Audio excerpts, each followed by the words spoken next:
오늘 두 가지 얘기를 하려고 그러는데, 하나는 7시의 비밀을 오랫동안 추적해갖고, 그걸 간단 정리하고, 두 번째는 저는 그보다 훨씬 더 중요한 최태민 씨의 미스테리를 풀어보려고 하는데, 그리고 최태민 씨 미스테리를 풀어가는 와중에 중간에 김용민이 나와야 되는데 와 있어? 오케이. 좀 기다려. 네 차례 아니야. 좀만 기다려. 일단 7시간 미스테리 잠깐 얘기해 봅시다. 그때 뭔가 했다! 얼굴에! 4월 16일 날 나타나가지고 이 얘기 했잖아요. 조끼 입었는데 어떻게 구출 못하는 거야? 그때 눈빛을 잘 봐라. 다 그렇게 구명조끼를 학생들은 입었다고 하는데 그렇게 발견하기가 힘듭니까 지금요? 그 갇혀 있기 때문에 구명조끼가 의미가 크게 없는 것 같습니다.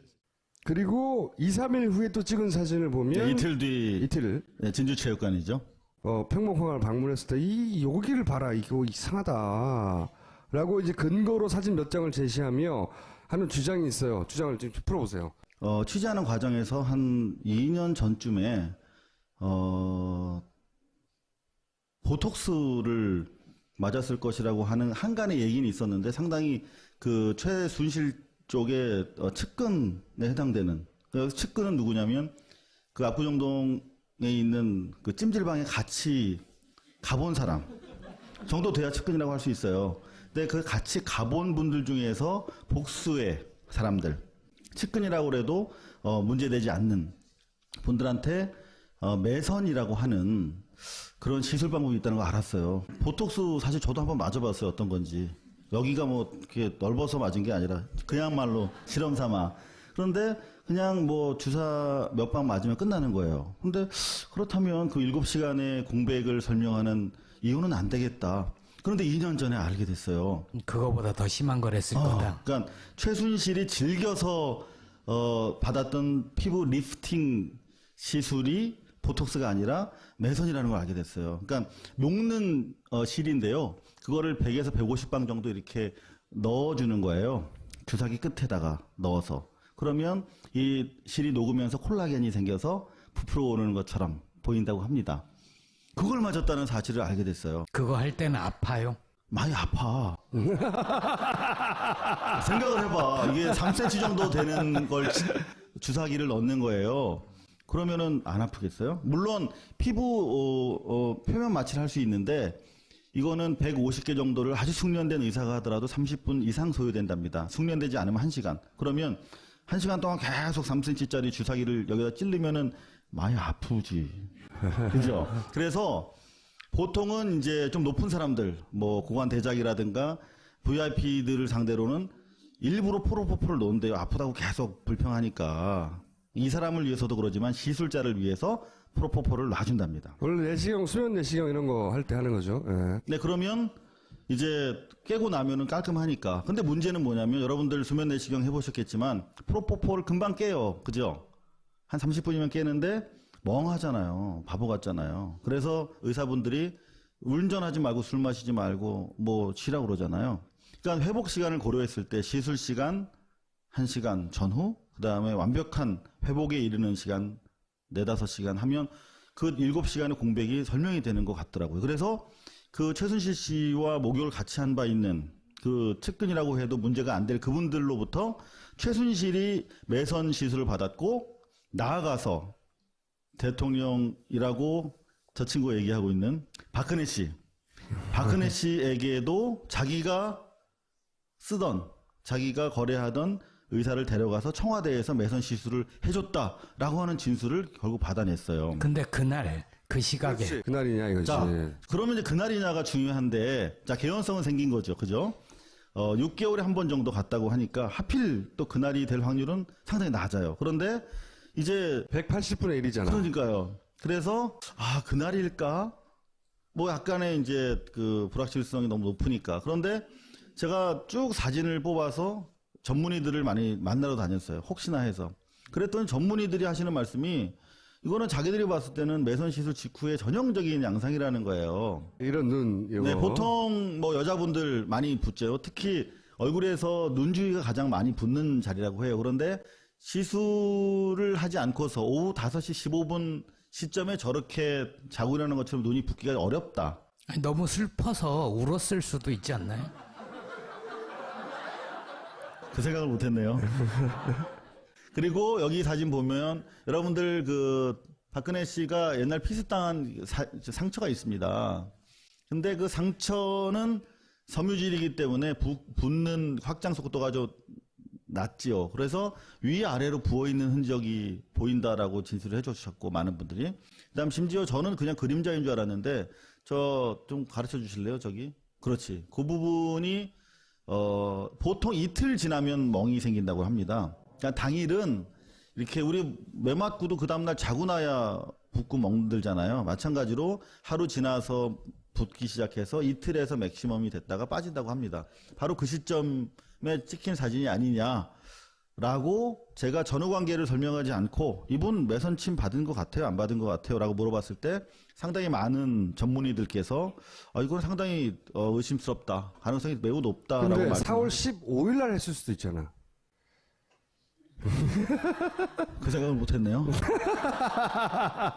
그냥 개연성이고 그날 그 시각이라고 특정할 만한 다른 결정적 단서가 없는 거죠, 지금. 뭐는 없는 거죠. 그렇죠. 4월 15일일 수도 있고 4월 14일일 수도 있어. 하긴 했는데. 그렇다면 적어도 우린 여기서 출발점은 뭐냐면 7시간 동안 거의 진공 상태로 있었단 말이에요. 대통령이 21번에 걸쳐서 유무선 보고를 받고 지시를 했다고 하는데 하나도 알고 온 게 아니야. YTN 한 컷만 보고 그 자리에 앉아 있었어도 이미 배는 침몰했고 떠 있는 아이들은 없으며 구조는 완전히 실패했다라는 것을 알 텐데 7시간이나 지났으니까요. 네. 아직도 왜 못 찾고 있느냐 아이들을 이런 질문이 나올 수가 없는 거죠. 그리고 박영선 의원의 당시 질문에 따라도 분명히 관사 청와대 영내에 있었고 팩스를 넣었기 때문에 추정하건대 관저에 있었을 가능성이 높다는 거예요. 사무실에 있었으면 팩스 넣을 이유가 없잖아요. 바보입니까? 분명히 답변에 팩스를 넣었다는 답변이 있었기 때문에 이거는 관저에 머무르고 있었다. 근데 팩스를 넣었다는 말 자체가 거짓말일 수도 있죠. 그 생각을 못했네요. 저는 몇 가지 동의하는 부분은 뭐냐면 최순실 씨와 같이 있었을 것이다. 이 부분은 저도 동의하는 게 최순실 씨와 같이 있었을 때 건들지 못했거든요. 아무도. 안봉근 씨만 인터비닝 들어갈 네. 수가 있었어요. 그 자리에. 그런데 둘 사이에만 뭐 여자들끼리가 됐건 뭐 이런 뭐 시술이 됐건 혹은 어쨌든 문고리 300만도 두드릴 수 없었다는 거죠. 그 두 가지 정도. 근데 저는 여기 더해서 뭐 그동안 뭐 굿설도 있고 많았잖아요. 굉장히 사소한 이유일 거라고 생각해요. 사실은 어처구니 없을 정도로 이게 밝혀질지 모르겠지만 겨우 그거 하느라고 그랬어? 안 그러면 저렇게 과도하게 숨길 필요가 없죠. 예를 들어서 그 어제 JTBC에서 보도했던 성형외과 조그만 성형외과를 자기하고 친하다고 그 소위 데리고 가가지고 경제사들단에 집어넣고 그거 띄우려고 하는데 못 띄운다고 경제수석 막 자르고 그런 다음에 국정원 동원해가지고 그 이 병원 에이전트 코딱지만 해요. 몇 명 일하지도 않는 작은 회사에 그걸 막 세무조사하고 국정원 가서 협박하고 이런 걸 천박하기 그지없는 이 사고의 수준 레벨이라는 게 그 얘기 하지 말아요. 표현 그래, 쓰지 그거 말고. 안 좋다, 야. 동네 그거 안 좋은 건데. 씨발 할 말이 없네. 여기 나왔다, 여기. 알고 보면 어처구니 없을 수준의 별일 아닌 거 하느라고 자기들끼리 시간을 보내다가 아무도 거기다가 대통령이라고 꼬래. 그걸 아무도 개입을 못한 거야. 난 이 정도는 생각하는데 이거로 몰아가는 거는 위험이 좀 있을 수도 있어요. 미용상 할 수 있다고 생각을 해요. 네. 근데 그렇죠, 네. 대통령은 공무원이잖아요. 최고 공무원이고 그 시간은 업무 시간이었잖아요. 근데 그랬다고요? 그날 일정이 없었어, 공식 일정이. 저는 뭐 이런 거 있잖아요. 마사지 하다가 잤어, 둘이 떠들다가. 뭐 이런 수준의 어처구니 없는 거일 수도 있다.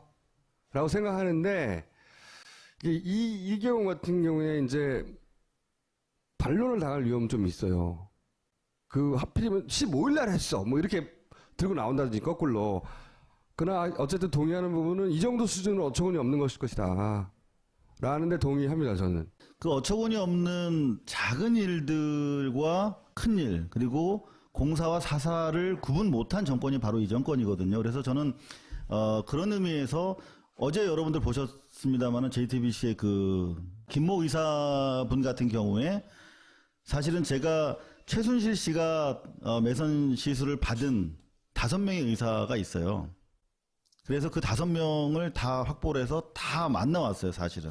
네. 좁혀 나왔는데 그분 중에서 가장 가능성이 높은 분이었어요. 5명 중에 중에. 들어갔던 네, 실제로 들어갔다고 주변에 얘기했다는 정황도 있고. 청와대에 들어갔다고 네. 추정하고 있는 5명 후보 중에 이 사람이 가지 않았을까 싶었다 이거죠. 그리고 이분은 매선을 다른 분들은 원래 뭐 그 최순실 야매를 좋아한다고 하잖아요. 그래서 전문의들이 아닌 경우가 많아요. 이분도 전문의는 아니에요. 외과인데. 근데 그분들 중에선 제일 정통한 분이야. 그러니까 그 녹는 실을 뭐 가지고 특허도 내고 뭐 이게 제대로 하는 분이에요. 그래서 자기도 만족을 했을 거고 충분히 권할만 하다. 근데 이분이 의료 기록을 JTBC에서 내놓으라고 그러니까 특히 프로포폴. 하여튼 그 기록을 다 파쇄했다는 거 아니에요. 그러니까요. 개연성이 그리고 높아지기 시작하는 환자 기록은 환자와의 어떤 그 법리적인 문제 때문에 공개할 수 없다라고 했다는데 그분이 바로 누구냐면 옛날에 아실 텐데 유명 연예인의 의료 기록을 자의로 깠던 분이에요. 그분이 먼저. 근데 이제 와서 환자 프라이버시 때문에 깔 수 없다고 얘기하는 건 얘기 안 되는 거죠. 그 김모 의사는 지금 어디 갔습니까? 3일 전부터 출근 안 하고 있는데 여하튼 저희가 지금 접촉하고 있는 5명의 의사 중에 하나가 시술했을 것이 대단히 분명하고 그분들 지금 알리바이를 다 캐고 있기 때문에 이 가설 뭐 현재로는 의혹입니다만은 여기까지 하고요. 오늘 하이라이트를 사실 풀어보려고 하는 게 뭐냐면 이들의 관계에 대해서 오늘 한번 풀어보려고 합니다. 관계에 대해서. 여기 굉장히 그 중에 결정적인, 본인은 그렇게 결정적인 인터뷰를 한 건 몰랐겠지만, 결정적인 인터뷰를 했거든요. 지금까지 알려지기로는 최태민 씨가 이렇게 등장을 해요. 아까도 보여드렸지만, 교주였대잖아요, 교주. 응? 교주.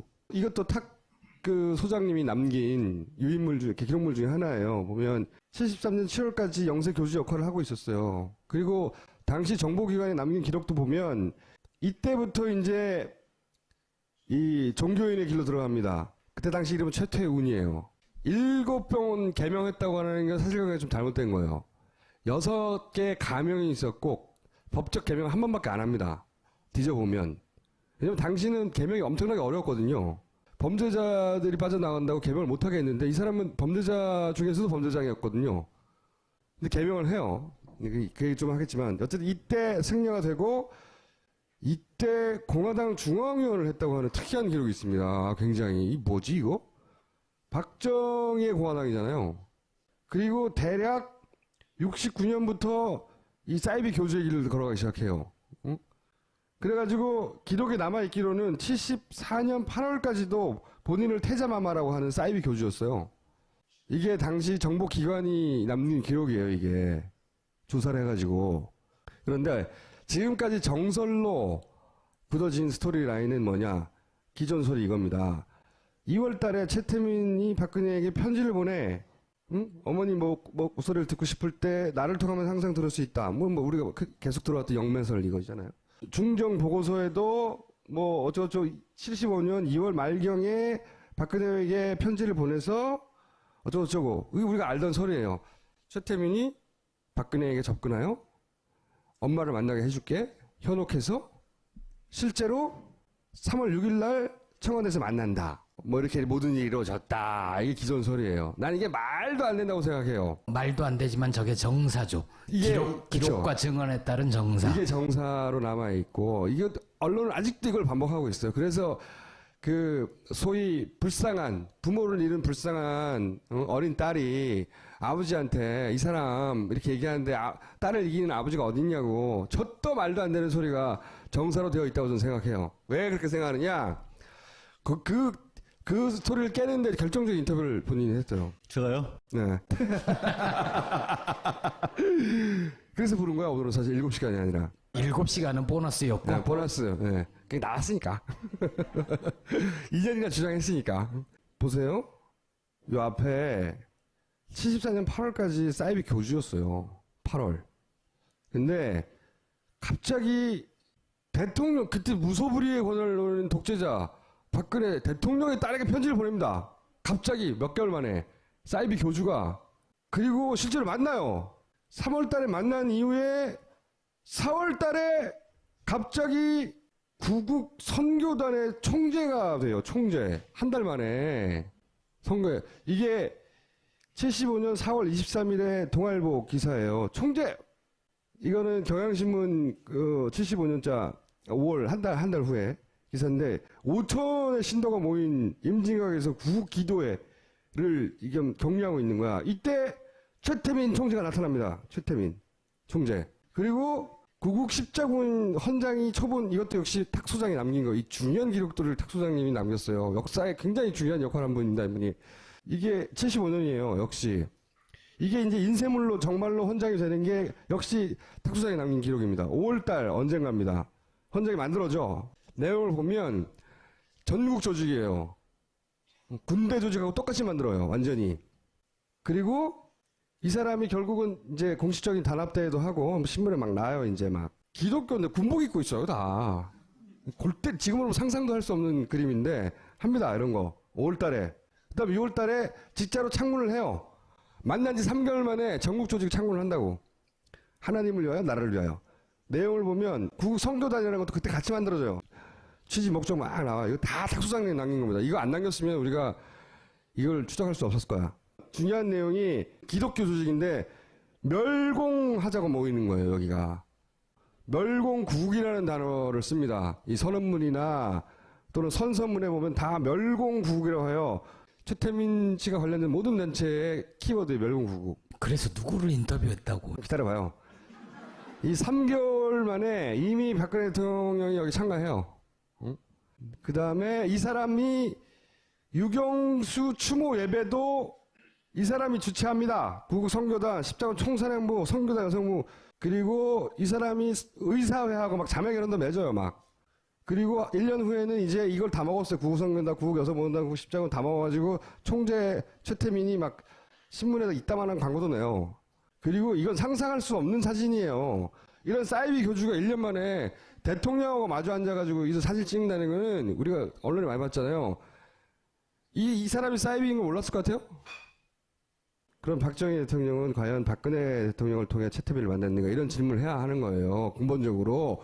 자, 이런 얘기가 등장하죠. 우리가 만났잖아? 신동욱 씨가 인터뷰를 해가지고, 아니야, 유경수 살아있을 때 최태민 나왔다니까? 이런 얘기 우리가 지난 시간에 들었잖아요.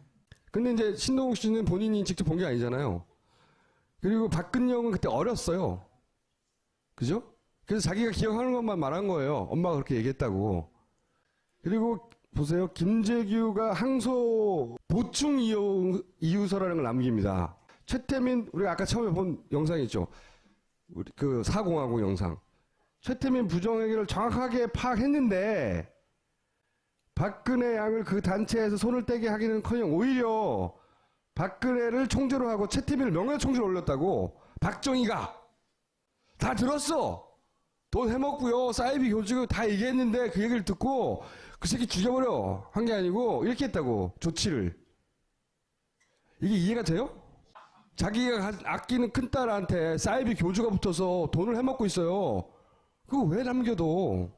기존 스토리 라인을 보면 전 말도 안 되는 거라고 봐요. 그래서 틀림없이 미리 알았을 거라고 오랫동안 생각해 왔는데 44번인가 범죄를 저질렀다고 기록에 남아있는 게. 그러면 국가 권력을 다 쥐고 있는 사람이 그 기록 못 받겠어요? 이 사기꾼이잖아. 알았을 거야. 근데 그런 사람 이름 못 바꾸게 하려고 만들어 놓은 불어의 원칙이 바꿔줘. 이름을 최태민이 딱 한 번 바꾼 거예요. 법적으로는. 자, 근데 고발뉴스가 등장합니다. 이제 드디어. 응? 이 양반이 막 쑤시고 다니거든요. 근본도 없이 아무데나 막. 막 쑤시고 다니다가 누굴 만나냐면 오빠를 만난 거예요. 이제 본인 얘기를 해보세요. 나 이 기사를 보고 그래서 내 생각이 맞았어. 다 풀렸어요. 그 얘기를 좀 해봐 주세요. 원래는 제가 이분을 만나기 전에 최순실 씨 동생을 먼저 만났어요. 네. 최용석 씨라고 이제 배달은 이분은 아예 그냥 아버지가 다르지. 그러니까 큰아버지. 그러니까 최태민의 형의 아들, 세 번째 네. 아들인데 이분이 저는 뭐 현몽으로 인해서 만났다라고 자료에 그렇게 나와 있으니까 네. 그거를 사실은 입증하기 위해서 지난 2년 동안 막 본문산 일대 뭐 다니고 다 했어요. 그러니까 머리가 안 따라주고 몸이 고생하는 거예요. 어쩔 수 없습니다. 그래서 많이 다녔어요. 근데 그 와중에 이제 최용석 씨라는 분을 먼저 뵀어요. 근데 그분께 여쭙죠. 최태민 씨가 이렇게 좀 뭔가 좀 신통력이 있었다고 하는데, 그리고 또 탕명환 씨 글에 보면 나름대로 종교적인 실력이 있다고 또 돼 그렇죠. 있어요. 그래서 네.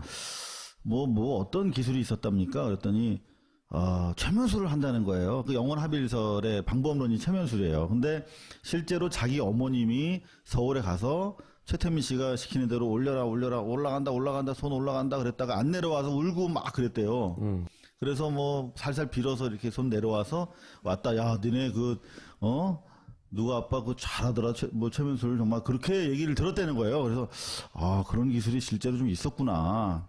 그래서 박근혜 씨한테도 올라간다 이렇게 해가지고 또 나름대로 도력을 좀 보였겠구나 그런 생각을 했어요. 뭐 여태까지 우리가 봐온 자료들의 연장선상에서. 그러다가 이제 또 어렵게 최재석 씨를 만나게 됐죠. 이분은 훨씬 더 기억을 많이 하는 분이죠. 누구냐면 최태민 씨의 아들이 셋이 있어요. 하나는 북한에서 월남에서 같이 내려온 아들인데 호적에서 판 상태로 지금 외국에 나가 있고, 그 위에 있는 형도 나가 있고, 국내에 있는 유일하게 호적상의 아들이에요. 그래서 그냥 외아들 첫째라고도 불리는 그런 사람입니다.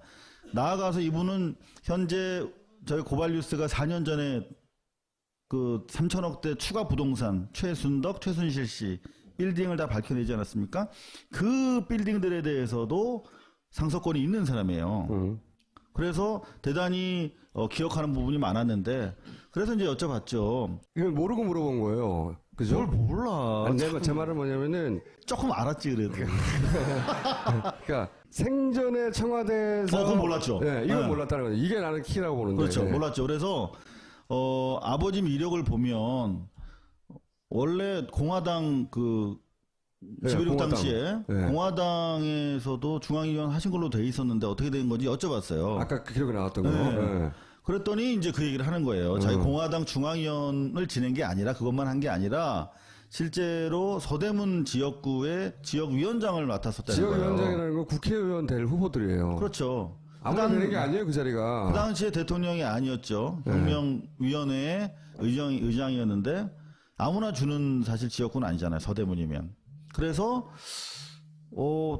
이 양반이 뭐 장난인지 뭐 기억이 좀 부정확할 수도 있는데 다른 것들을 쫙 물어봤더니 상당히 정확하게 기억을 하고 있더라고요. 이를테면 보문산에서 영세계를 선포했을 당시의 위치라든가 그런 것도 알고 있었고, 그 다음에 보면 아현동 굴레방다리 상가에서도 또 했었거든요. 네. 영세계를. 근데 그런 걸 다 기억하고 자기가 뭐 밥당번을 했대요. 그래서 그때가 70년대 중반, 따져보면 나이가 얼추 기억할 수 있겠다는 생각이 들더라고요. 그래서 이제 이걸 이제 묻기 시작한 거예요. 네. 아버지가 이게 뭔가 이렇게 꿈을 통해서 예지를 해서 청와대에 편지를 넣어서 그것 때문에 만나게 됐다고 하는데 어떻게 들었냐 아버지한테. 그랬더니 자기는 아버지가 가장 아끼는 아들이었답니다. 이분이 주먹을 쓰는 아들이었어요. 실제로 보면 똑같이 생겼는데 눈이 부리부리하고 되게 무섭게 생겼어요. 웃고 있는데 눈은 막 불타, 호랑이처럼. 그런 분이 되게 무섭잖아요. 그리고 실제로 그런 또 좀 나름대로 업계에도 종사하셨던 분이고, 그래서 그때 당시에도 사고를 좀 많이 쳤대요. 그러니까 아버지 입장에서는 이렇게 신경이 쓰이면서도 이렇게 마음이 가는 그런 아들이었던 것 같아요. 그런데 그때 당시에 아버지만 편지를 보낸 게 아니라는 거예요. 그때 최태민 씨한테 얘기를 다 들었대요. 재산 관계부터 다 자기가 안 돼. 그러면서 들은 얘기가 한간에 그런 얘기가 있는데, 자기만 그때 편지 보낸 게 아니라 애도하는 마음으로 각계 사회 원로들과 명사들이 단체로 편지를 보냈나 봐요. 그때 청와대로. 네. 그 중에 하나 자기도 그냥 편지를 썼다. 뭐 이렇게 현몽 같은 거 담지 않고. 그런데 평상시 알고 있으니까 연락이 와서 만나지 않았겠느냐라고 하면서 하는 얘기가 유경수 여사 계실 때 2차례 정도 청와대에 들어가서 유경수 여사 계시고 그쪽 가족과 함께 식사를 했다. 네. 이런 얘기를 살아생전에 많이 했다는 얘기예요. 더 중요한 얘기가 있어요. 요걸 원했던 거지. 더 중요한 얘기. 그리고 제 그 아들은 이렇게 기억하고 있다고. 부친이 일제시대 일본에 머물 무렵 청년 박정희를 그때부터 알고 지냈고, 박정희 대통령이 부친으로부터 뭔가 많은 도움을 받아서 늘 미안한 감정을 가지고 있었던 것 같다. 라고 자기는 들었다고. 이 얘기를 한 계기는 아까 우리 저 총수가 보여준 사진이 있어요. 3샷. 네. 그 소파에 앉아있는 세 명이 거. 앉아있는 네. 자리. 네. 근데 이게 그 당시에 정말 서슬시퍼런 독재자 박정희 씨 앞에서 저렇게 앉아있을 수 있겠느냐. 그냥 친분 없이 하면서 그 사진 얘기를 하면서 꺼낸 얘기예요. 그러니까 원래 아버지랑 박정희랑 상당한 교류가 있었고, 과거에 지역구를 받을 때도 그랬고, 그 이후에도 계속 교류가 있었다는 거예요. 그러니까 이 사람의 주장은 아버지가 원래 정치랑 종교랑 사회복지에 관심이 있었다고 하는 거예요. 그러니까 주장을 제가 전하는 겁니다. 이거 뭐 판단은 여러분들이 하시고 차후에 검증이 필요하겠습니다만, 정치를 했으면 아버지가 원래 이게 말빨이 좋았기 때문에 지인들이 다 총리까지 했다는 거예요. 그러면서 총리까지 했을 텐데 정치의 환멸을 느끼는 계기가 있었다. 그래서 내려간 것이다. 그리고 그때 승려를 했던 것은 자기가 종교활동 차원에서 한 것이지 그게 뭐 아주 본격적인 건 아니었다라고 주장을 하고 있어요. 그래서 내려가서 이제 종교활동을 하면서 사실 종교가 대단히 정치적인 아젠다를 가지고 있는 종교다. 이게 사회 참여적인 종교고 지금 뭐 종파적으로 다 뭐 이렇게 통합이 안 돼 있기 때문에 그거를 사회 통합 차원에서 천주교, 기독교, 이렇게 유교 이렇게 통합하기 위한 정치적인 아젠다를 가지고 있는 것이고 어떤 그 세계 평화로 나아가는 뭐 그런 아주 독트린을 가지고 있는 것이었다라고 주장을 하더라고요. 그래서 자기 정치적 경험이 종교에 담겨서 그런 활동을 했던 연장선상에서 이후에 대통령도 관계를 지속적으로 가질 수 있었다라고 주장을 하고 최태민 씨의 기록을 보면 일본 시대 수사였어요. 43년부터 네. 말에 해방되고 나서는 이제 여러 가지 다른 일을 했지만 일본 일제 시대는 수사였고 일본군 장교 출신이죠. 무슨 도움을 주고 받았는지는 알 수 없어요. 근데 인연이 있을 법도 하죠. 직업상. 그렇죠. 직업상. 친일의 전선에서 함께 동지적인 상태에 있었던 거죠. 한 사람은 경찰이고 한 사람은 비슷한 시기에 순사. 한 사람은 일제 또 군인이었고. 네. 순사와 군인. 네. 그런데 생각해 봅시다. 알던 사람이야. 그리고 저는 박근영 씨가 기억하는 엄마가 저 사람 조심해야 돼 하는 것은 아내 입장에서는 믿을 수 없는 남자라고 생각했을 수 있어요. 여자들이 더 잘 알죠. 예, 그런 경고를 따라했을 수 있어요. 그러면 박정희는 알고 있었어, 이 사람을. 이렇게 나는 결론을 내리고, 그리고 그렇다면 가짜 목사라는 걸 누구보다 잘 알고 있었다고. 이게 어떻게 도움 없이 가능하냐고. 이게 박정희는 저 사람이 순사 출신이고 1년 전까지만 해도 사이비 그 교수 역할을 했고 불과 몇 개월 만에 목사가 되었고 이름도 법적으로 바꿔. 이걸 다 몰라? 대통령이? 알고자 하면?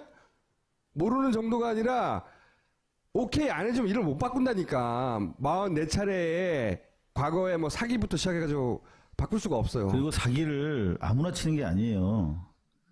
그러니까 보통 아무것도 없는 사람들은 주로 폭행밖에 못 쳐요.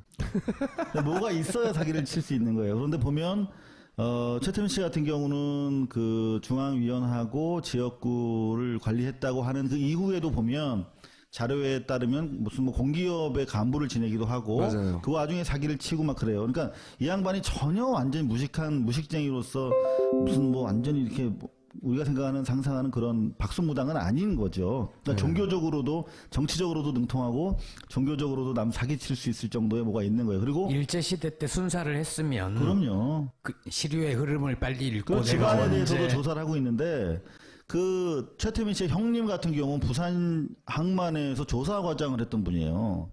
그 집안도 간단한 집안은 아니었어요. 그리고 아까 이게 대선 다음날 사망했다는 조 씨 있잖아요. 갑자기 죽었다고 하는. 그 양반이 장관 비서 출신이에요, 당시에. 어쩌다가 교주가 됐는지는 모르겠으나 그 심리의 변화는 모르겠으나 교주 역할을 한 것은 분명히 탁 소장이 봤으니까. 그리고 태자마마라고 본인 스스로를 칭했던 것도 기록에 남아있으니까. 교주는 교주가 맞아. 근데 정치고 뭐고 기업 활동을 하다가 교주가 된 거예요. 그리고 그 전에 박정희는 알았어요.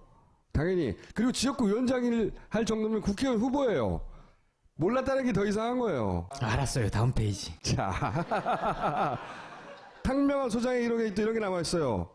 탁 소장이 발견한 거야. 저 사람, 얼마 전까지만 해도 사이비 교주였는데? 그러자 중정이 찾아옵니다. 중앙정보부 종교 담당자가 와가지고 몸조심하라고.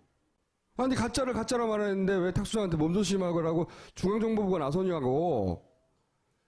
이상하잖아요. 알고 있었다고 다. 이거 왜 이렇게 했을까? 왜? 김용민 나와.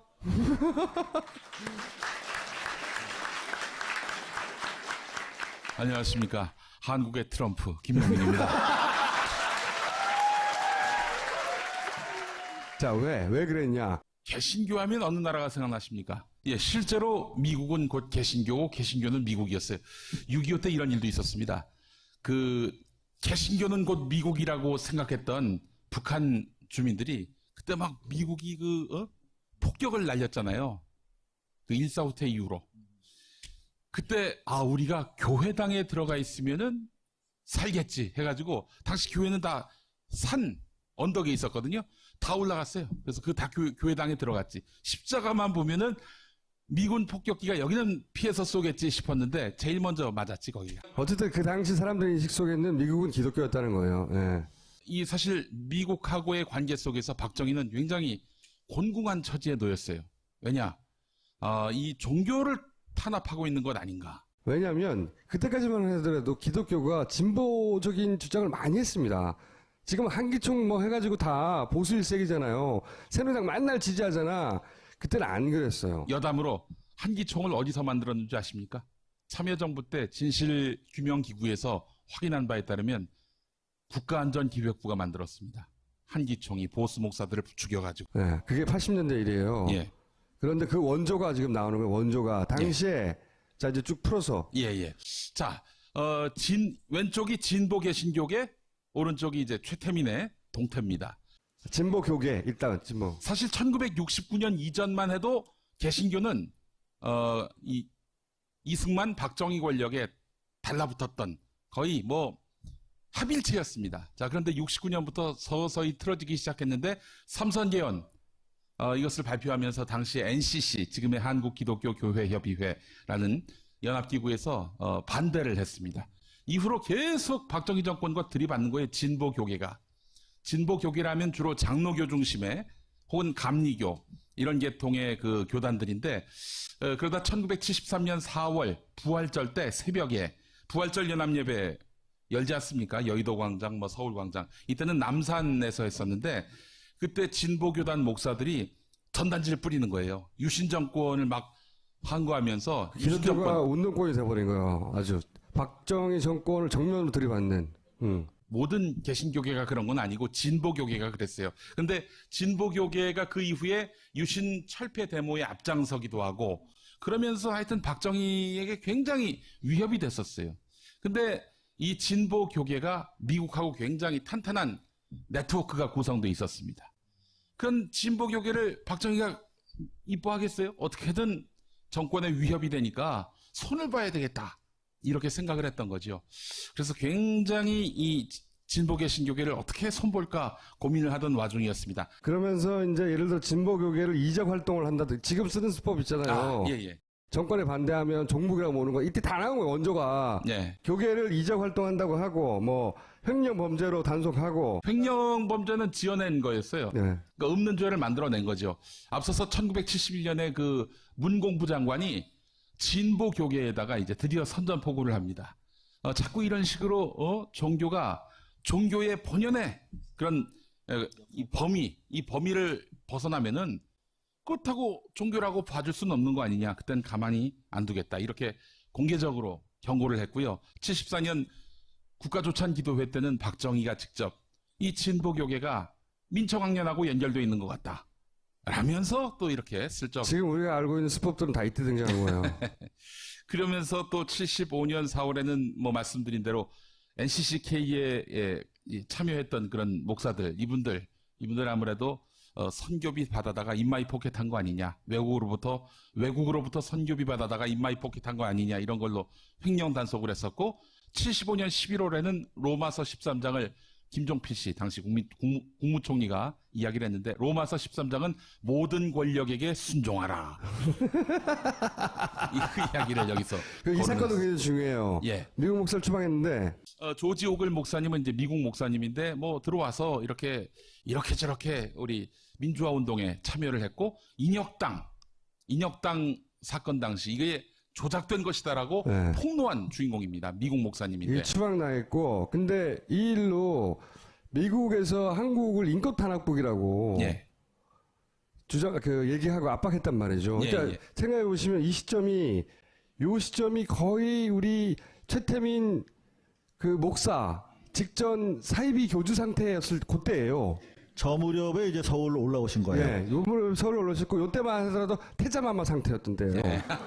태자마마. 74년 7월에 아주 중요한 일이 있었는데, 오늘 이 사실을 폭로하고 있는 제가 태어난.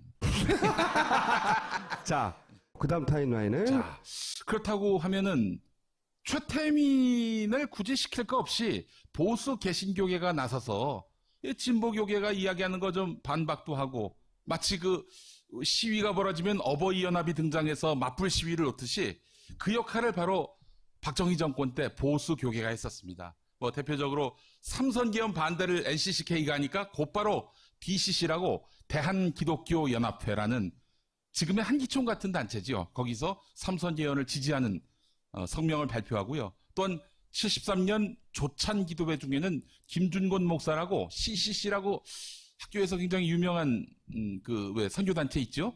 사형리 막 이렇게 펼치고 다니면서 거기 대표였던 김준곤 목사가 조찬기도회 하다가 설교 중에 이 유신은 세계 정신사적 혁명이다 이러면서 잔뜩 띄워줬었습니다.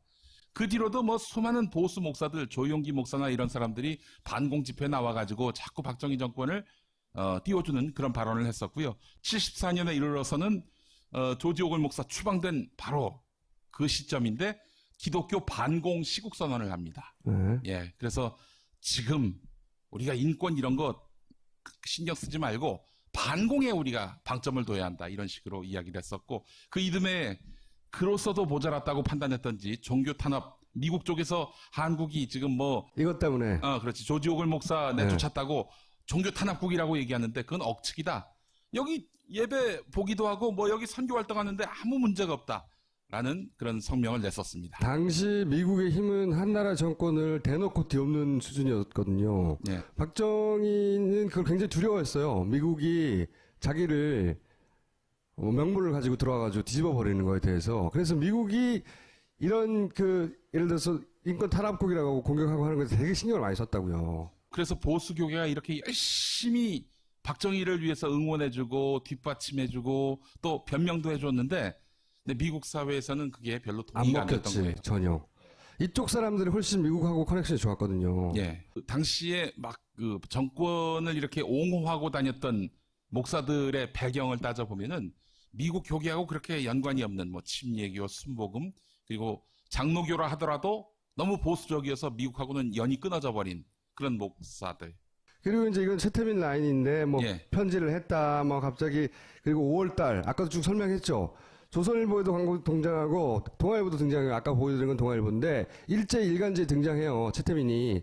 그리고 77년에는 박정희 최태민 거세 잘라라 지시를 합니다. 이 얘기는요, 그 박정희가 불러가지고 친국을 했다는 거 아닙니까?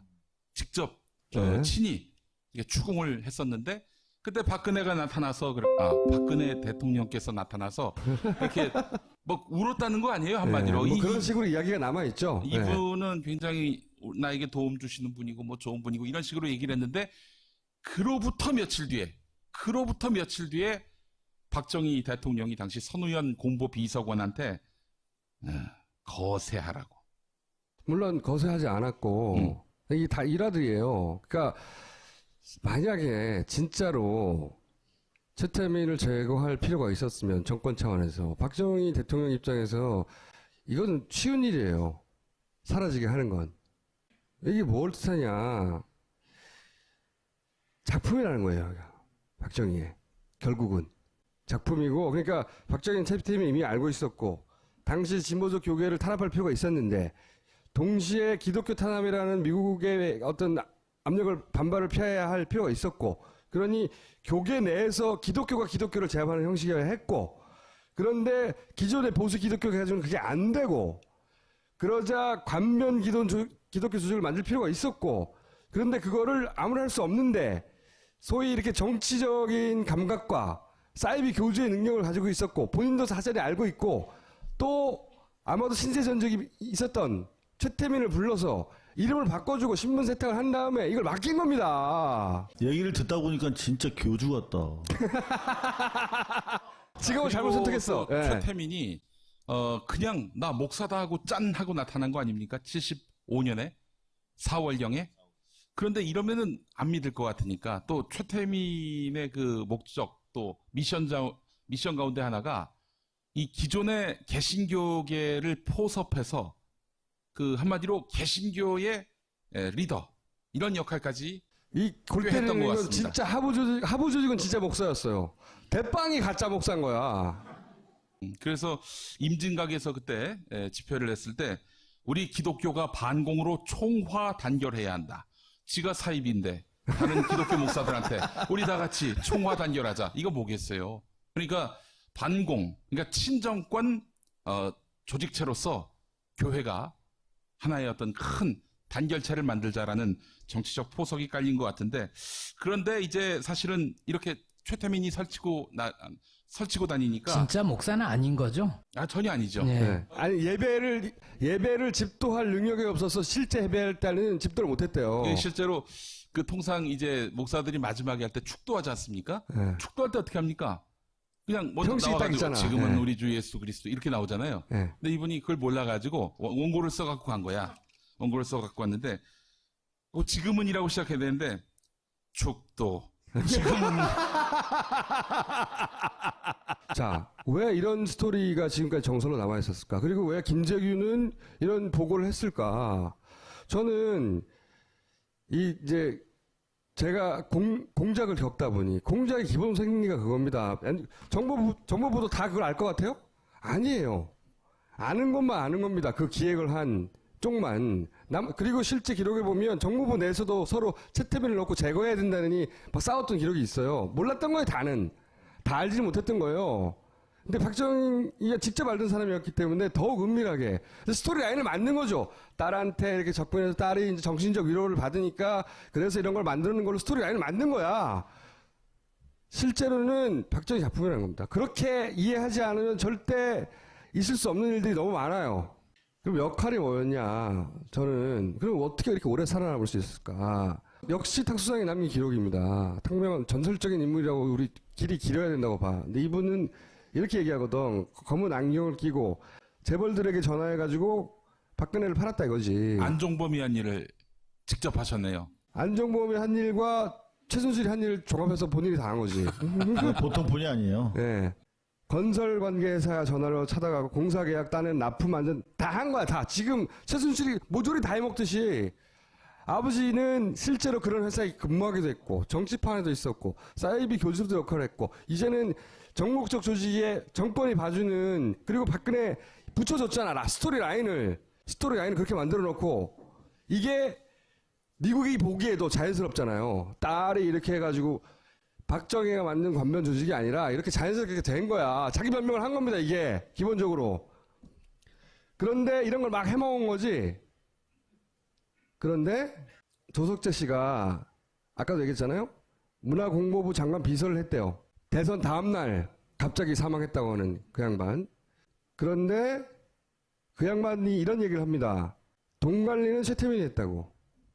조선재 씨 이렇게 말합니다. 그네가 그렇게 시키고 다른 사람은 절대 맡기지 말라고 했다고. 이게 최태민이 박근혜를 빨아먹었다고만 보도되고 있는데 그게 아니라는 거지. 자기 재산 관리를 맡긴 거예요, 실제. 이 관계를 총 정리하면 이런 겁니다. 정권 유지를 위해서 최태민을 고용을 했어. 근데 최태민은 자기 권세를 계속 유지하려면 박근혜를 이용해야 돼. 그리고 박근혜는 재산을 계속 지키려면 최태민을 활용해야 돼. 그리고 최순실은 최태민에게서 엄마를 상속받은 거예요. 지난 시간에 엄마의 미스터리 얘기했죠. 물려준 건 엄마였던 겁니다. 엄마. 박근혜를 수십 년간 지탱시켜서 지배하면서 전화로 이래라 저래라 하는 그 관계의 핵심은 엄마였다는 걸 알았고, 최태민은 자기의 능력을 최순실한테 넘겨줬는데 그게 엄마였다. 엄마. 유경수. 자, 이제 최순실이 엄마야. 무당들이 잘하는 것 중에 하나가 목소리 흉내내고, 처음에 최태민도 그런 능력이 출중했다고 그러는데 유경수 흉내내면서 목소리 내고, 그 능력, 그 부분을 최순실 씨가 물려받은 것이고, 박근혜 대통령에게 최순실이 엄마인 거예요. 그러니까 엄마가 하라는 대로 하는 거예요. 엄마가 입으라는 옷 입는 거고요. 그거를 본 적이 있어요? 듣거나? 아니, 왜냐면 이게 되게 중요한 얘기인데. 지금 속으로 나보다 더 한다 그러고 있는 거예요. 아니, 그러니까 왜냐면 지금 갑자기 하루아침에, 저는 지난 2, 3년 동안 계속 이거를 너무나 어마어마한 얘기라서 어떻게 취재하기 되게 어려운 상황에서 한 발 한 발 왔는데, 갑자기 어느 날 갑자기 최순실이 무슨 박근혜한테 현몽하고 이렇게 딱 세트가 돼 있더라고요. 방송에서 다 그러고. 그런데 실제로 저는 2년 전에 그 최순실이 박근혜한테 현몽을 얘기한다는 진술을 복수로부터 들었어요. 근데 그거를 이제 팩트 파인딩하기 너무 어려워서 사실 계속 끌고 왔는데, 그거를 사실은 아마 저 말고는 거기 접근한 사람이 없을걸요? 근데 그거를 마치 지금 최순실이 저렇게 최태민에 이어받아서 박근혜한테 저렇게 하고 있는 거를 마치 본 것처럼 얘기해서 깜짝 놀라서 물어보는 거예요. 아, 진짜로. 지난 시간에 미스테리의 결정적 고리라고 했잖아요. 저는 누구한테 들은 얘기예요, 그거를? 본인이 어디서 들었나 보네? 제 별명이 김엄마인데. 박근혜 대통령이 우리가 참 말하는 걸 들어보니 멍청하다, 또는 말이 짧다, 또는 지적능력이 떨어진다, 그 말이 다 맞을 수도 있지만 바보는 아니에요. 절대. 그러면 이때까지 살아남을 수 없는 겁니다. 부모가 둘 다 동시에 죽었잖아요. 믿을 수 없어요. 누구도. 옆에서 수발 들었다고 어린 시절에 그냥 믿어요? 그거를 최태민은 간파한 거고요. 거꾸로 거슬러가면 박정희가 자기 정권을 위해서 뿌린 씨앗이 그 지금의 파국으로 이어진 겁니다. 스토리라인 전체를 보면 자기가 뿌린 씨앗으로 자기 가족 혹은 자기 신화가 완전히 해체되는 사태를 맞이한 거예요. 인간보의 역사에 남을 사례예요, 이게.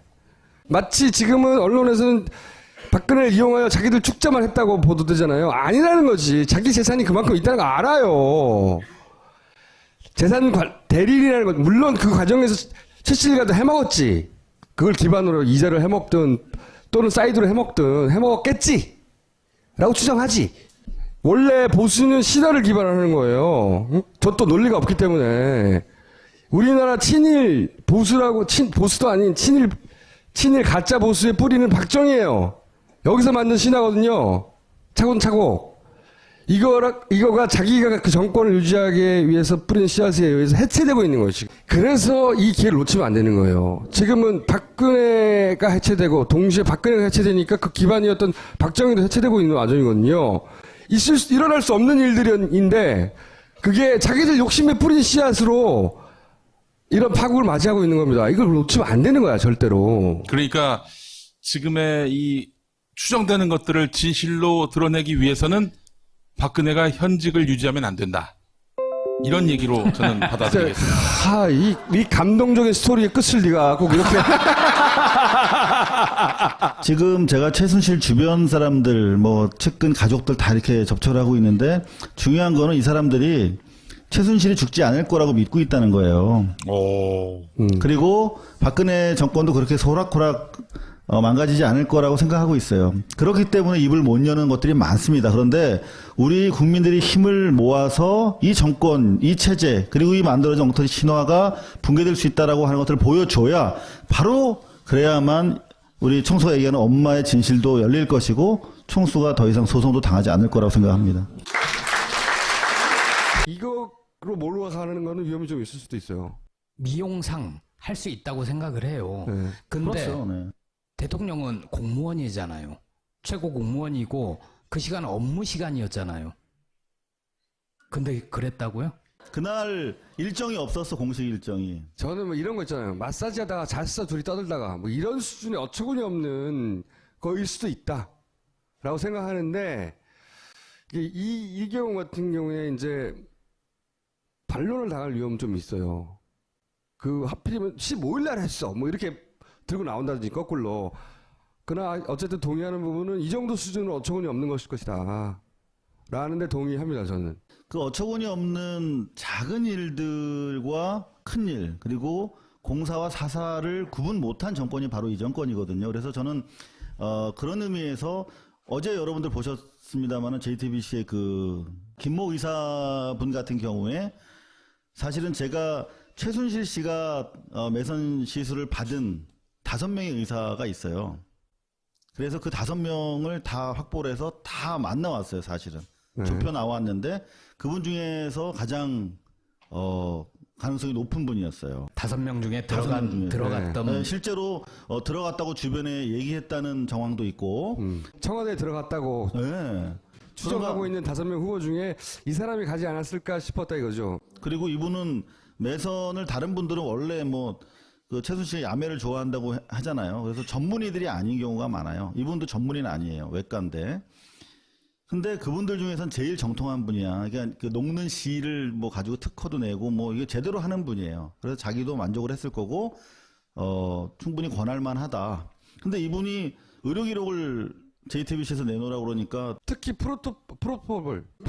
하여튼 그 기록을 다 파쇄했다는 거 아니에요. 그러니까요. 개연성이 좀 높아지기 시작하는 거예요. 환자 기록은 환자와의 어떤 그 법리적인 문제 때문에 공개할 수 없다라고 했다는데 그분이 바로 누구냐면 옛날에 아실 텐데 유명 연예인의 의료 기록을 자의로 깠던 분이에요. 그분이 먼저.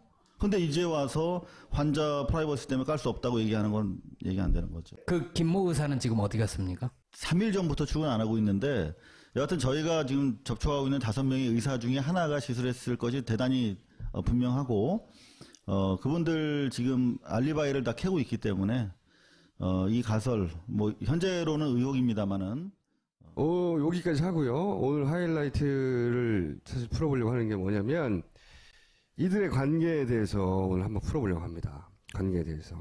여기 굉장히 그 중에 결정적인, 본인은 그렇게 결정적인 인터뷰를 한 건 몰랐겠지만, 결정적인 인터뷰를 했거든요.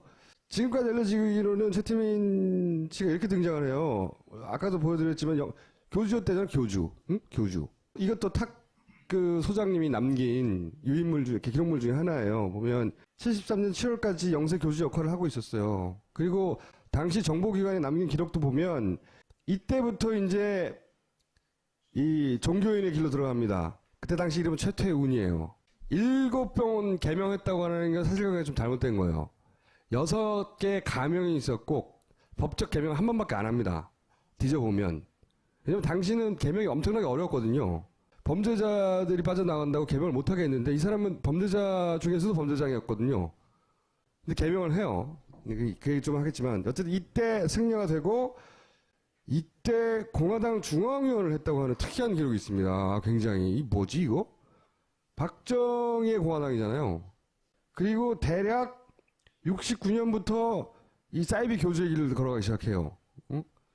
그래가지고 기록에 남아있기로는 74년 8월까지도 본인을 태자마마라고 하는 사이비 교주였어요. 이게 당시 정보기관이 남긴 기록이에요. 이게 조사를 해가지고. 그런데 지금까지 정설로 굳어진 스토리라인은 뭐냐? 기존설이 이겁니다. 2월 달에 최태민이 박근혜에게 편지를 보내. 응? 어머니 목소리를 듣고 싶을 때 나를 통하면 항상 들을 수 있다. 우리가 계속 들어왔던 영매설 이거잖아요. 중정 보고서에도 어쩌고저쩌고 75년 2월 말경에 박근혜에게 편지를 보내서 어쩌고저쩌고. 이게 우리가 알던 소리예요. 최태민이 전문의들을 많이 만나러 다녔어요. 혹시나 해서. 그랬더니 전문의들이 하시는 말씀이 이거는 자기들이 봤을 때는 매선 시술 직후에 전형적인 양상이라는 거예요. 이런 눈, 이거. 네, 보통 뭐 여자분들 많이 붓죠. 특히 얼굴에서 눈 주위가 가장 많이 붓는 자리라고 해요. 그런데 시술을 하지 않고서 오후 5시 15분 시점에 저렇게 자고 일어나는 것처럼 눈이 붓기가 어렵다. 아니, 너무 슬퍼서 울었을 수도 있지 않나요? 그 생각을 못했네요. 그리고 여기 사진 보면 여러분들 그 박근혜 씨가 옛날 피습당한 상처가 있습니다. 근데 그 상처는 섬유질이기 때문에 붓는 확장 속도가 좀 낮지요. 그래서 위아래로 부어있는 흔적이 보인다라고 진술을 해주셨고 많은 분들이. 그다음 심지어 저는 그냥 그림자인 줄 알았는데 저 좀 가르쳐 주실래요? 저기. 그렇지. 그 부분이 보통 이틀 지나면 멍이 생긴다고 합니다. 그러니까 당일은 이렇게 우리 매 맞고도 그 다음날 자고 나야 붓고 멍들잖아요. 마찬가지로 하루 지나서 붓기 시작해서 이틀에서 맥시멈이 됐다가 빠진다고 합니다. 바로 그 시점에 찍힌 사진이 아니냐라고 제가 전후 관계를 설명하지 않고 이분 매선침 받은 것 같아요? 안 받은 것 같아요? 라고 물어봤을 때 상당히 많은 전문의들께서 이건 상당히 의심스럽다. 가능성이 매우 높다라고 근데 말씀을 4월 15일 날 했을 수도 있잖아.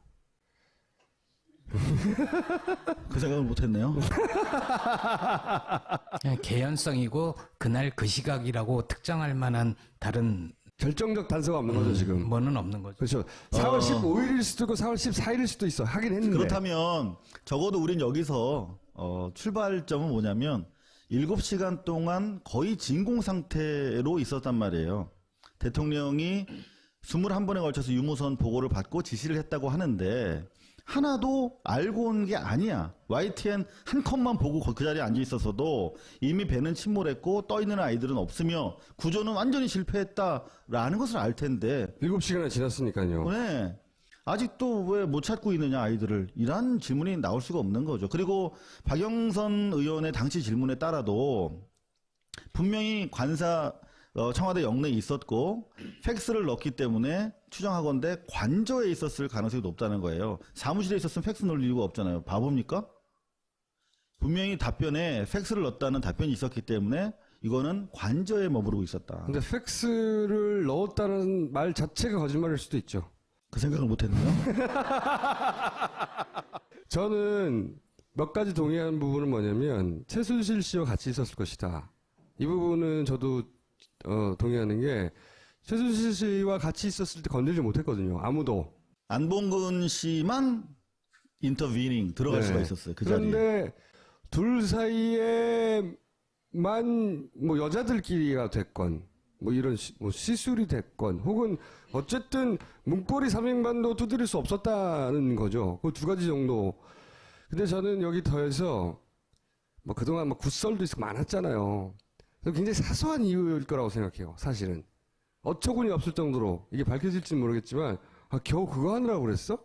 안 그러면 저렇게 과도하게 숨길 필요가 없죠. 예를 들어서 그 어제 JTBC에서 보도했던 성형외과 조그만 성형외과를 자기하고 친하다고 그 소위 데리고 가가지고 경제사들단에 집어넣고 그거 띄우려고 하는데 못 띄운다고 경제수석 막 자르고 그런 다음에 국정원 동원해가지고 그 이 병원 에이전트 코딱지만 해요. 몇 명 일하지도 않는 작은 회사에 그걸 막 세무조사하고 국정원 가서 협박하고 이런 걸 보세요.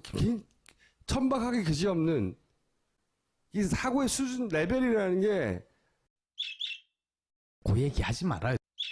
표현 그래, 쓰지 그거 말고. 안 좋다, 야. 동네 그거 안 좋은 건데. 씨발 할 말이 없네. 여기 나왔다, 여기. 알고 보면 어처구니 없을 수준의 별일 아닌 거 하느라고 자기들끼리 시간을 보내다가 아무도 거기다가 대통령이라고 꼬래.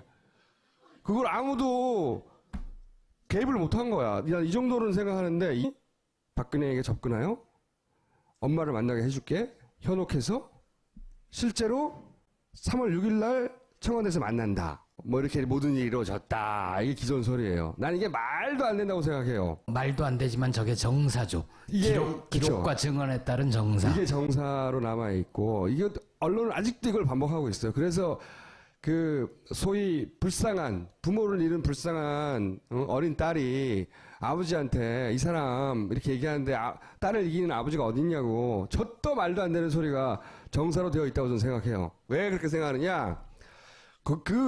그 소리를 깨는데 결정적인 인터뷰를 본인이 했어요. 제가요? 네. 그래서 부른 거야 오늘은 사실 7시간이 아니라 7시간은 보너스였고 네, 보너스. 네. 그게 나왔으니까. 2년이나 주장했으니까. 보세요. 요 앞에 74년 8월까지 사이비 교주였어요. 8월. 근데 갑자기 대통령 그때 무소불위의 권한을 노리는 독재자 박근혜 대통령의 딸에게 편지를 보냅니다. 갑자기 몇 개월 만에 사이비 교주가 그리고 실제로 만나요. 3월 달에 만난 이후에 4월 달에 갑자기 구국 선교단의 총재가 돼요. 총재. 한 달 만에 선거에. 이게 75년 4월 23일에 동아일보 기사예요. 총재!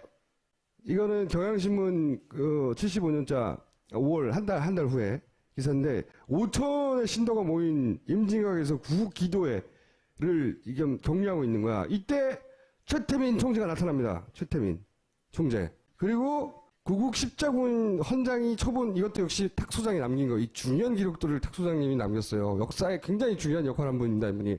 이게 75년이에요. 역시. 이게 이제 인쇄물로 정말로 헌장이 되는 게 역시 탁 소장이 남긴 기록입니다. 5월달 언젠가입니다. 헌장이 만들어져. 내용을 보면 전국 조직이에요. 군대 조직하고 똑같이 만들어요. 완전히. 그리고 이 사람이 결국은 이제 공식적인 단합대회도 하고 신문에 막 나와요. 이제 막 기독교인데 군복 입고 있어요. 다. 골때 지금으로 상상도 할 수 없는 그림인데 합니다. 이런 거. 5월달에. 그다음 6월달에 직자로 창문을 해요. 만난 지 3개월 만에 전국 조직 창문을 한다고. 하나님을 위하여 나라를 위하여. 내용을 보면 구국 선교단이라는 것도 그때 같이 만들어져요. 취지 목적 막 나와요. 이거 다 탁소장님 남긴 겁니다. 이거 안 남겼으면 우리가 이걸 추적할 수 없었을 거야. 중요한 내용이 기독교 조직인데 멸공하자고 모이는 거예요. 여기가. 멸공국이라는 단어를 씁니다. 이 선언문이나 또는 선서문에 보면 다 멸공국이라고 해요. 최태민 씨가 관련된 모든 단체의 키워드에 멸공국국. 그래서 누구를 인터뷰했다고. 기다려봐요. 이 3개월 만에 이미 박근혜 대통령이 여기 참가해요. 응? 그 다음에 이 사람이 유경수 추모 예배도 이 사람이 주최합니다. 구국 선교단, 십자군 총사령부, 선교단 여성부. 그리고 이 사람이 의사회하고 막 자매결연도 맺어요, 막. 그리고 1년 후에는 이제 이걸 다 먹었어요. 구국 선교단, 구국 여성보훈단, 구국 십자군 다 먹어가지고 총재 최태민이 막 신문에다 이따만한 광고도 내요. 그리고 이건 상상할 수 없는 사진이에요. 이런 사이비 교주가 1년 만에 대통령하고 마주 앉아가지고 이서 사진 찍는다는 거는 우리가 언론에 많이 봤잖아요. 이 사람이 사이비인 거 몰랐을 것 같아요? 그럼 박정희 대통령은 과연 박근혜 대통령을 통해 최태민을 만났는가 이런 질문을 해야 하는 거예요. 근본적으로. 자, 이런 얘기가 등장하죠. 우리가 만났잖아? 신동욱 씨가 인터뷰를 해가지고 아니야 유경수 살아있을 때 최태민 나왔다니까? 이런 얘기 우리가 지난 시간에 들었잖아요. 근데 이제 신동욱 씨는 본인이 직접 본 게 아니잖아요. 그리고 박근영은 그때 어렸어요. 그죠? 그래서 자기가 기억하는 것만 말한 거예요. 엄마가 그렇게 얘기했다고. 그리고 보세요. 김재규가 항소 보충 이유서라는 걸 남깁니다. 최태민, 우리가 아까 처음에 본 영상이 있죠. 우리 그 사공화국 영상. 최태민 부정행위를 정확하게 파악했는데 박근혜 양을 그 단체에서 손을 떼게 하기는커녕 오히려 박근혜를 총재로 하고 최태민을 명예총재로 올렸다고. 박정희가 다 들었어. 돈 해먹고요. 사이비 교주 다 얘기했는데 그 얘기를 듣고 그 새끼 죽여버려 한 게 아니고 이렇게 했다고. 조치를. 이게 이해가 돼요? 자기가 아끼는 큰딸한테 사이비 교주가 붙어서 돈을 해먹고 있어요. 그거 왜 남겨도. 기존 스토리 라인으로 보면 전 말도 안 되는 거라고 봐요. 그래서 틀림없이 미리 알았을 거라고 오랫동안 생각이 왔는데 44번인가 범죄를 저질렀다고 기록이 남아있는 게 그러면 국가 권력을 다 쥐고 있는 사람이 그 길을 못 받겠어요? 이 사기꾼이잖아. 알았을 거야. 근데 그런 사람 이름 못 바꾸게 하려고 만들어 놓은 불어의 원칙이 바꿔줘. 이름을 최태민이 딱 한 번 바꾼 거예요. 법적으로는. 자, 근데 고발뉴스가 등장합니다. 이제 드디어. 응? 이 양반이 막 쑤시고 다니거든요. 근본도 없이 아무데나 막. 막 쑤시고 다니다가 누굴 만나냐면 오빠를 만난 거예요. 이제 본인 얘기를 해보세요. 나 이 기사를 보고 그래서 내 생각이 맞았어. 다 풀렸어요. 그 얘기를 좀 해봐 주세요. 원래는 제가 이분을 만나기 전에 최순실 씨 동생을 먼저 만났어요. 네. 최용석 씨라고 이제 배달은 이분은 아예 그냥 아버지가 다르지. 그러니까 큰아버지. 그러니까 최태민의 형의 아들, 세 번째 아들인데 이분이 저는 뭐 현몽으로 인해서 만났다라고 자료에 그렇게 나와 있으니까 그거를 사실은 입증하기 위해서 지난 2년 동안 막 본문산 일대 뭐 다니고 다 했어요. 그러니까 머리가 안 따라주고 몸이 고생하는 거예요. 어쩔 수 없습니다. 그래서 많이 다녔어요. 근데 그 와중에 이제 최용석 씨라는 분을 먼저 뵀어요. 근데 그분께 여쭙죠. 최태민 씨가 이렇게 좀 뭔가 좀 신통력이 있었다고 하는데, 그리고 또 탕명환 씨 글에 보면 나름대로 종교적인 실력이 있다고 또 돼 그렇죠. 있어요. 그래서 네. 뭐 어떤 기술이 있었답니까? 그랬더니 최면술을 한다는 거예요. 그 영원 합일설의 방법론이 최면술이에요. 근데 실제로 자기 어머님이 서울에 가서 최태민 씨가 시키는 대로 올라간다 손 올라간다 그랬다가 안 내려와서 울고 막 그랬대요. 그래서 뭐 살살 빌어서 이렇게 손 내려와서 왔다. 야, 니네 누가 아빠 그거 잘하더라. 최면술 정말 그렇게 얘기를 들었다는 거예요. 그래서 그런 기술이 실제로 좀 있었구나. 그래서 박근혜 씨한테도 올라간다 이렇게 해가지고 또 나름대로 도력을 좀 보였겠구나 그런 생각을 했어요. 뭐 여태까지 우리가 봐온 자료들의 연장선상에서. 그러다가 이제 또 어렵게 최재석 씨를 만나게 됐죠. 이분은 훨씬 더 기억을 많이 하는 분이죠. 누구냐면 최태민 씨의 아들이 셋이 있어요. 하나는 북한에서 월남에서 같이 내려온 아들인데 호적에서 판 상태로 지금 외국에 나가 있고, 그 위에 있는 형도 나가 있고, 국내에 있는 유일하게 호적상의 아들이에요. 그래서 그냥 외아들 첫째라고도 불리는 그런 사람입니다. 나아가서 이분은 현재 저희 고발뉴스가 4년 전에 그 3천억대 추가 부동산 최순덕, 최순실 씨 빌딩을 다 밝혀내지 않았습니까? 그 빌딩들에 대해서도 상속권이 있는 사람이에요. 그래서 대단히 기억하는 부분이 많았는데, 그래서 이제 여쭤봤죠. 이걸 모르고 물어본 거예요. 그죠? 뭘 몰라. 아니, 제 말은 뭐냐면은 조금 알았지 그래도. 그러니까 생전에 청와대에서 그건 몰랐죠. 네, 이건 네. 몰랐다는 거죠. 이게 나는 키라고 보는데. 그렇죠. 몰랐죠. 그래서 아버지 이력을 보면 원래 공화당 지배력 공화당. 당시에 네. 공화당에서도 중앙위원 하신 걸로 돼 있었는데 어떻게 된 건지 여쭤봤어요. 아까 그 기록에 나왔던 거. 네. 네. 그랬더니 이제 그 얘기를 하는 거예요. 자기 공화당 중앙위원을 지낸 게 아니라, 그것만 한 게 아니라 실제로 서대문 지역구의 지역위원장을 맡았었다는 거예요. 지역위원장이라는 건 국회의원 될 후보들이에요. 그렇죠. 아무나 되는 게 아니에요, 그 자리가. 그 당시에 대통령이 아니었죠. 혁명위원회의 의장이었는데 아무나 주는 사실 지역구는 아니잖아요. 서대문이면. 그래서 이 양반이 뭐 장난인지 뭐 기억이 좀 부정확할 수도 있는데 다른 것들을 쫙 물어봤더니 상당히 정확하게 기억을 하고 있더라고요. 이를테면 보문산에서 영세계를 선포했을 당시의 위치라든가 그런 것도 알고 있었고, 그 다음에 보면 아현동 굴레방다리 상가에서도 또 했었거든요. 네. 영세계를. 근데 그런 걸 다 기억하고 자기가 오늘 두 가지 얘기를 하려고 그러는데, 하나는 7시의 비밀을 오랫동안 추적해갖고 그걸 간단 정리하고, 두 번째는 저는 그보다 훨씬 더 중요한 최태민 씨의 미스테리를 풀어보려고 하는데, 그리고 최태민 씨 미스테리를 풀어가는 와중에 중간에 김용민이 나와야 되는데 와 있어? 오케이. 좀 기다려. 네 차례 아니야. 좀만 기다려. 일단 7시간 미스테리 잠깐 얘기해 봅시다. 그때 뭔가 했다! 얼굴에! 4월 16일 날 나타나가지고 이 얘기 했잖아요. 조끼 입었는데 어떻게 구출 못하는 거야? 그때 눈빛을 잘 봐라. 다 그렇게 구명조끼를 학생들은 입었다고 하는데 그렇게 발견하기가 힘듭니까 지금요? 그 갇혀 있기 때문에 구명조끼가 의미가 크게 없는 것 같습니다. 그리고 2, 3일 후에 또 찍은 사진을 보면 이틀 뒤 이틀 네, 진주체육관이죠. 평목항을 방문했을 때 여기를 봐라, 이거 이상하다라고 이제 근거로 사진 몇 장을 제시하며 하는 주장이 있어요. 주장을 좀 풀어보세요. 취재하는 과정에서 한 2년 전쯤에 보톡스를 맞았을 것이라고 하는 한간의 얘기는 있었는데 상당히 그 최순실 쪽에 측근에 해당되는, 그 측근은 누구냐면 그 압구정동에 있는 그 찜질방에 같이 가본 사람 정도 돼야 측근이라고 할 수 있어요.